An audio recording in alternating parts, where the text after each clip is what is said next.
E T V Bharat کے ساتھ جڑ چکے ہیں پیپلز ڈیموکریٹک پارٹی کے چیف اسپوکس مین رفیع میر صاحب۔ میر صاحب، جو اس وقت الطاف بخاری صاحب نے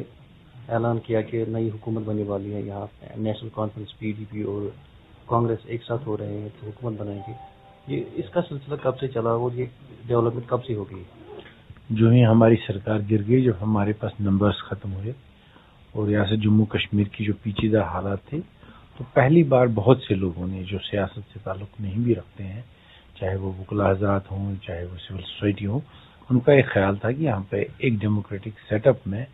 ایک ایسی گورنمنٹ بنے جو پرو پیپل ہو، جو لوگوں کے امیدوں پر اترے۔ تو انہوں نے ہر پارٹی کے ساتھ بات چیت کی اور ہمارے پاس بھی انہیں اپروچ کیا،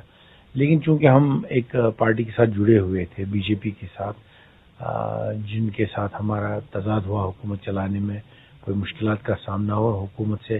الگ ہوئے، تو امیڈیٹلی ہم نے اس میں کوئی زیادہ ریسپانس نہیں کیا۔ لیکن وقت بدلنے کے ساتھ ساتھ جب ہم نے دیکھا کہ لوگوں کے مسائل جو ہے روزمرہ مسائل وہ پائل اپ ہو رہے ہیں اور لوگ مشکلات کا سامنا کر رہے ہیں، تو ہم نے بات چیت کا سلسلہ with in our own party شروع کیا، اپنے لوگوں سے سوچ سمجھ کر، اپنے ورکرز سے، اپنے ایم ایل اے سے بات چیت کر کے، اور جب باقی پارٹیز نے بھی اپروچ کیا ہمیں ایک دوسرے کے ساتھ ملانے کی بات چیت ہوئی، تو ایک